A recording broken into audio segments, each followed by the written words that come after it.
welcome to Manera's bar. இன்றைக்கி நாம் ரொம்ப சுவையான ஒரு பிண்டி மசாலா எப்படி பண்ணலாம் அப்படின்னு பார்க்கலாம். உங்களுக்கு தெரியும், வெஜிடேரியன் சாப்பிட்றவங்களோட ஒரு ஃபேவரேட் டிஷ் தான் இந்த பிண்டி மசாலா. பிண்டி மசாலா வேறு ஒன்றும் இல்லை, நம்ம வெண்டைக்காய் மசாலா தான். பிண்டின்னு சொன்னால் அது வெண்டைக்காய். இது ஒரு நார்த் இந்தியன் டிஷ்ஷு, அதனால தான் நமக்கு இதோட நேம் பிண்டி மசாலா அப்படின்னு வச்சுருக்கிறது. ரொம்ப சுவையானது. நீங்கள் வெஜ்ஜு சாப்பிட்றவங்க ரொம்ப விரும்பி சாப்பிட்ற இந்த பிண்டி மசாலா பண்ணுறதுக்கு ஒரு 1/4 கிலோ வெண்டைக்காய் எடுத்துருக்கிறேன் நான்.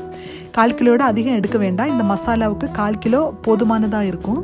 ரொம்ப அதிகமாக எடுத்தாச்சுன்னா டேஸ்ட்டு நல்லா இருக்காது. அப்போ அதனால் 1/4 கிலோ மட்டும் எடுத்துடுங்க. இது நான் க்ளீன் பண்ணி இப்போ பெரிய பீஸன்னா ஒரு 3ஆக கட் பண்ணுங்க, சின்னதுன்னா 2ஆக கட் பண்ணிவிடுங்க. ரொம்ப சின்னதுன்னா அப்படியே போட்டால் போதும். நீங்கள் இப்போ பாருங்கள், இந்த சைஸில் நீங்கள் எல்லாம் கட் பண்ணிடலாம். இப்போ நமக்கு இது லைட்டாக ஃப்ரை பண்ணி எடுக்கணும்.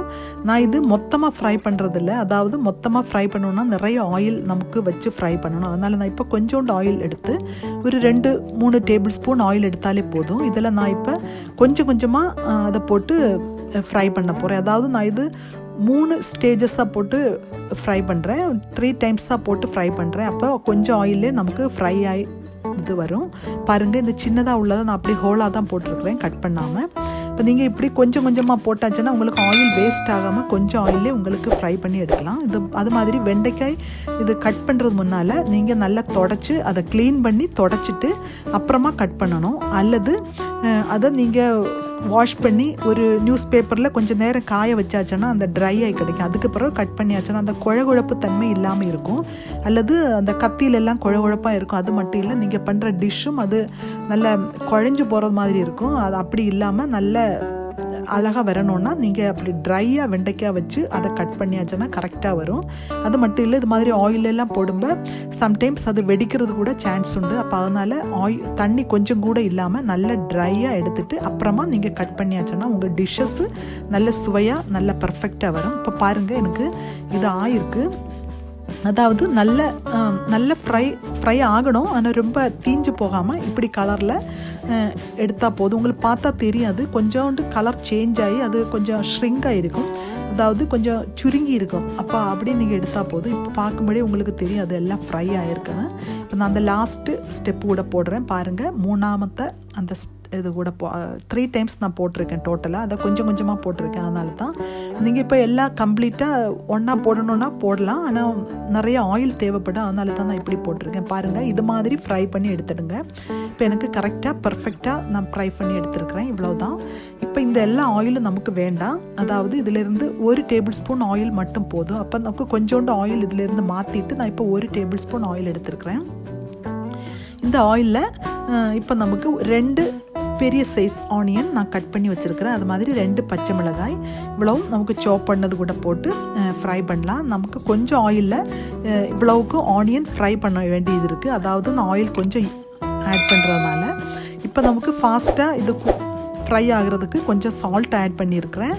அது மாதிரி 1 டேபிள் ஸ்பூன் ஜிஞ்சர் கார்லிக்கு நான் க்ரஷ் பண்ணது போட்டிருக்கேன். நீங்கள் பேஸ்ட் வேணும்னா பேஸ்ட்டே போட்டுடலாம். இப்போ நமக்கு நல்லா ஃப்ரை ஆகிருக்கு. நீங்கள் ஆனியன் ஃப்ரை பண்ணும்போது அதிக அமௌண்ட்டு ஃப்ரை பண்ணும்போது கொஞ்சம் ஃப்ளேம் ஹை லோவில் வச்சாச்சுன்னா கரெக்டாக இருக்கும். இதில் கொஞ்சம் மஞ்சள் பொடி, ஒரு 1/2 teaspoon chilli powder, 1 teaspoon Kashmiri chilli add பண்ணியிருக்கிறேன். காஷ்மீரி சில்லி கலருக்காக தான். உங்கள்கிட்ட காஷ்மீரி சில்லி இல்லைன்னா 1 டீஸ்பூன் ஆர்டினரி சில்லி பவுடர் போட்டால் போதும். இதில் 1 டீஸ்பூன் கொரியாண்டர் பவுடர் கூட போடுறேன். ஒரு 1/2 teaspoon garam masala, 1/2 teaspoon சீரகப்பொடி. North Indian டிஷ்ஷில் மஸ்ட்டாக அவங்க சீரகப்பொடி ஆட் பண்ணுறது, அதோட ஃப்ளேவர் கொஞ்சம் வித்தியாசமாக நல்லா இருக்கும், அதனால் ஆட் பண்ணிவிடுங்க. இப்போ நமக்கு அந்த மசாலாவோட பச்சை ஸ்மெல் மாறுத வரை ஃப்ரை பண்ணணும். மசாலா ஆட் பண்ணும்போது எப்போவும் நீங்கள் லோ ஃப்ளேம் அல்லது ஃப்ளேம் ஆஃப் பண்ணி வச்சுட்டு ஆட் பண்ணுங்கள்.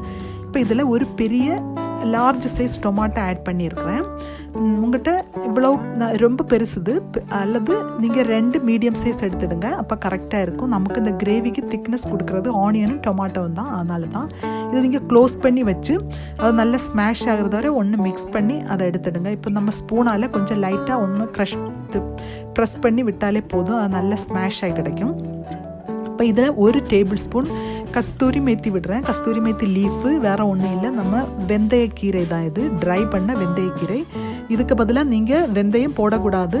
இந்த லீஃப் இல்லைன்னா நீங்கள் இதை ஸ்கிப் பண்ணிவிடுங்க. இதுக்காக நீங்கள் கொரியாண்டர் லீஃப் போட்டால் போதும் அப்புறமா ஃபினிஷிங்கில். இது ஒரு நார்த் இந்தியன் டிஷ்ஷோட ஸ்பெஷல் ஃப்ளேவர் கொடுக்குறது இந்த கஸ்தூரி மேத்தி.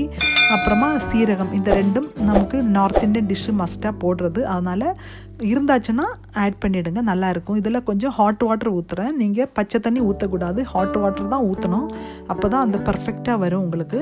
இப்போ இது நல்லா கொதித்து அந்த ஆயில் பிரிஞ்சு வந்தப்புறம் நமக்கு லேடிஸ் ஃபிங்கர் ஆட் பண்ணலாம். பாருங்கள், ஆயில் பிரிஞ்சு வந்திருக்கு. எங்கள் மனேராஸ் பாக்ஸ் சேனல் சப்ஸ்கிரைப் பண்ணாதவங்க மனேராஸ் பாக்ஸோட ஓரத்தில் ரெட் கலரில் சப்ஸ்கிரைப் பட்டன் இருக்குது. கிளிக் பண்ணியாச்சுன்னா பெல் பட்டன் வரும். அது கூட கிளிக் பண்ணியாச்சுன்னா ஆல்னு சொல்கிற ஆப்ஷன் வரும். அது கூட கிளிக் பண்ணால் மட்டும்தான் எங்கள் நோட்டிஃபிகேஷன்ஸ் உங்களுக்கு கரெக்டாக கிடைக்கும். அப்போ எங்கள் சேனல் சப்ஸ்கிரைப் பண்ணாதவங்க சப்ஸ்கிரைப் பண்ணிவிடுங்க. இப்போ எல்லாம் நல்லா கொதி வந்திருக்கு பார்க்குறீங்க. நல்லா இதில் நமக்கு ஒரு பிஞ்சு ஜாகரி நான் ஆட் பண்ணுறேன். இது எல்லாம் பேலன்ஸ் பண்ணுறதுக்காக தான். இப்போ ஜாகரி இல்லைன்னா கொஞ்சம் ஒரு பிஞ்சு நீங்கள் சுகர் ஆட் பண்ணாலே போதும், நல்ல சுவையாக இருக்கும். அதனால தான் பண்ணுறது. இப்போ ஆயில் எல்லாம் பிரிஞ்சு வந்திருக்கு. இதில் நமக்கு எடுத்து வச்சுருக்கிற அந்த வெண்டைக்காய் போட்டு மிக்ஸ் பண்ணி ஒரு 5 மினிட்ஸ் எல்லாம் அந்த மசாலா வெண்டைக்காயமாக மிக்ஸ் ஆகணும். இப்போ எனக்கு ரொம்ப ட்ரையாக இருக்குது. கொஞ்சோண்டு நான் ஹாட் வாட்டர் கூட ஆட் பண்ணுறேன். அப்போ தான் கரெக்டாக இருக்குது. ஒரு 5 மினிட்ஸ் கழியும்போது கொஞ்சம் கூட வற்றி வரும்போது அப்போ கரெக்டாக இருக்கும். நீங்கள் கூட ஆட் பண்ணிவிடுங்க. அப்போ நீங்கள் ஆனியன் அதிக அமௌண்ட்டு நீங்கள் ஃப்ரை பண்ணும்போது எப்போதும் ஹை லோ ஃப்ளேமில் வச்சாச்சுன்னா கரெக்டாக இருக்கும். அது நீங்கள் கொஞ்சம் கவனமாக கவனிக்க வேணும். இப்போ பாருங்கள், ஆயில் எல்லாம் பிரிஞ்சு வந்திருக்கு. நம்ம டிஷ்ஷு ரெடி ஆயிடுச்சு. நான் இப்போ அதை சர்விங் பிளேட்டில் மாற்றிருக்கிறேன். நீங்கள் எல்லாரும் ட்ரை பண்ணுங்கள். நம்ம சுவையான பிண்டி மசாலா ரெடியாக இருக்குது. கமெண்ட் பண்ணுங்கள், ஷேர் பண்ணுங்கள். தேங்க்யூ.